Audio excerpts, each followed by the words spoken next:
काल अर्धा लिटरच दूध घेतलं होतं ना? हो आई, आणि मंगलताई आल्या होत्या ना तेव्हा दोन अर्धा जास्त, बरोबर? 2 दिवस म्हणजे शनिवार रविवार, बरोबर ना? बरोबर.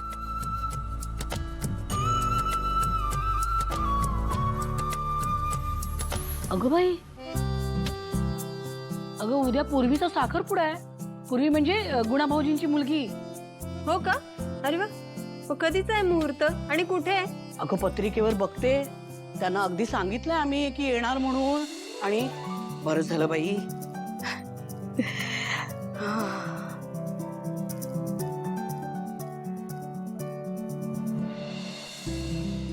अय्या, वीणा, ती जरा पत्रिका बघ ग.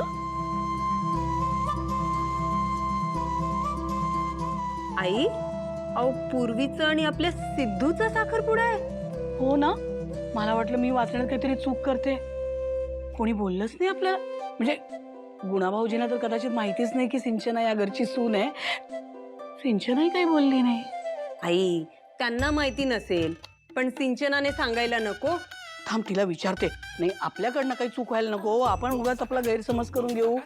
आता बघूच काय कारण देते ते. माहेरचं काही म्हणून मी सांगत नाही आणि आईला तिचंच कळतं. काय ग? हा, काही नाही. नाही, विचारते तिला.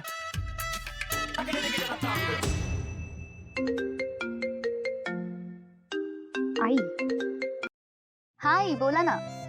मला सांग, उद्या सिद्धूचा साखरपुडा आहे का? हो आई, अहो त्याचीच तर तयारी सुरू आहे. अगं काही बोलली नाहीस. सिद्धूही काही म्हणाला नाही. अहो आई, मुद्दामूनच नाही सांगितलं. सिद्धू आणि पूर्वीसाठी सरप्राईज आहे हे. म्हटलं उगाच त्याला कळू नये ना, म्हणून कोणालाच नाही सांगितलं.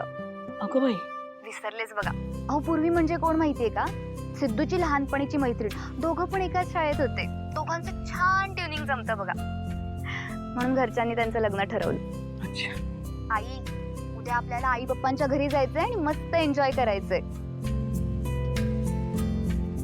बरं आई, हे सरप्राईज आपल्यामध्येच असू द्या हा. सरप्राईजच ठेवा, आपलं सिक्रेट. ठीक आहे?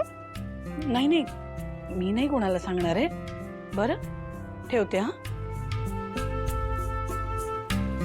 आई, काय हो एके? नाही म्हणजे हे गाडे पाटील म्हणजे वेगळंच प्रकरण आहे नाही? तर बघा ना, आता हे जुन्या काळासारखंच झालं नाही. नवरा आणि नवरीला माहितीच नाही की आपल्या एकमेकांसोबत साखरपुडा आहे ते. हो ना ग.